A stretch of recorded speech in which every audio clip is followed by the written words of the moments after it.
This Claude code workflow replaces a $5,000 per month freelance developer in less than 24 hours. In 24 hours! Because it doesn't just write code, it automates the entire pipeline. I spent the last 3 weeks stress testing this exact setup, seeing where it breaks. Turns out it does not just write code faster than a human, it debugs faster. The internet is flooded with basic prompting tutorials, landing pages everywhere. That is why 90% of people trying to use AI for development end up with broken code they can't fix. I am going to walk you through the exact 3-part architecture, the one that makes this workflow completely autonomous. By tonight, you will have the blueprint to deploy this in your own business. Let's start with the configuration layer. Setting this up incorrectly will burn through your API credits in minutes. Most people treat Claude Code as standard chat interface. They ask for a feature. They hope for the best. The AI loses track of your code-based context within 3 iterations. To replace a senior engineer, you have to configure an isolated execution loop. Give the AI a constrained environment. It can run the code, read the error logs, and fix its own mistakes. You accomplish this by pairing the Claude tool with a local testing framework. It triggers automatically on every file save. But there is a hidden setting in the initialization file that 95% of developers miss.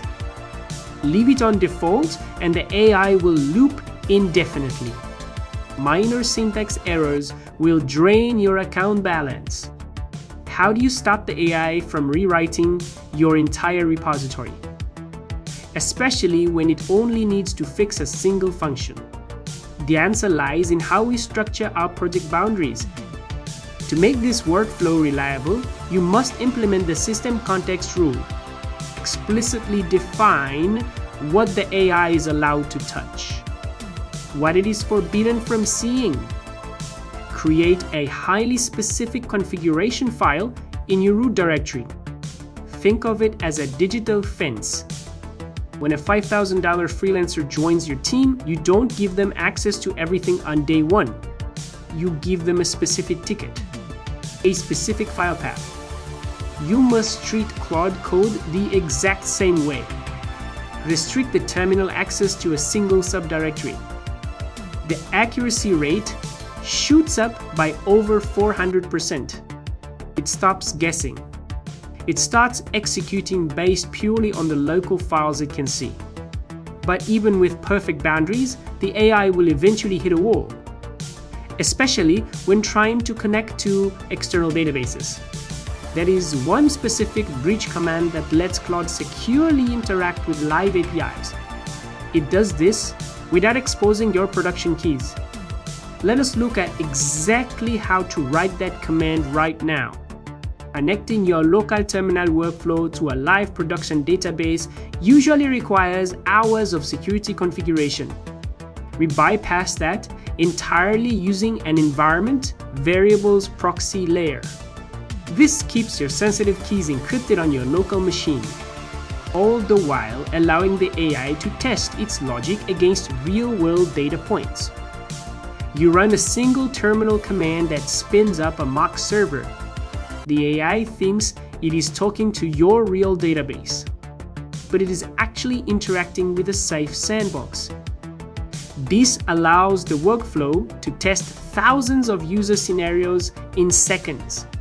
Once the sandbox tests pass, the system automatically packages the code for deployment. But this is exactly where most people experience a total system crash. The code works perfectly on their machine. It breaks the second it hits the live server. To prevent that, you need to use a specific container script.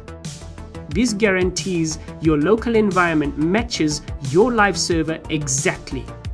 Here is the precise script template you need to copy. The final piece of the workflow is the automated deployment trigger.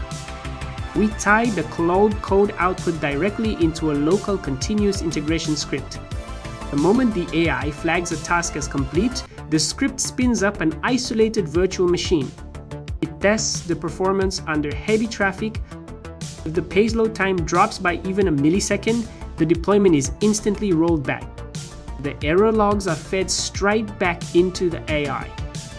It becomes a self-healing loop. The system detects the regression, identifies the bad line of code, rewrites it, and tests it again. You do not write code anymore. You simply review the final pull request. Once the system has proven that it works. This entire setup takes less than an afternoon to configure. If the exact commands to run, think of it this way: you just automated away your least favorite part of the job. A $5,000 per month developer isn't cheap, but you created something better. Imagine what you could build with that money and time back in your pocket.